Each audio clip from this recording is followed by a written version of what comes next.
ভাই রে ভাই, অনেক কষ্ট করে ভিডিও বানাই ভাই, এখন পর্যন্ত একটা video YouTube company for you দেয়নি ভাই।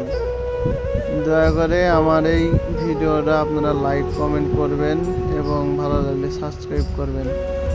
কি জন্য আমার ভিডিও ফর ইউ দেয় না আমি নিজেও বুঝতে পারি না ভাই। কত কষ্ট করে এই যে মাছ ধরতেছে ছেলেপেলে, এদের পিছন পিছন আমি দৌড়াদৌড়ি করে ভিডিও করছি ভাই। অনেক আশা নিয়ে আসছিলাম ইউটিউবে ভাই। আমার ভিডিওটা আপনারা দেখবেন এবং লাইক কমেন্ট করবেন ভাই, প্লিজ ভাই, ধন্যবাদ।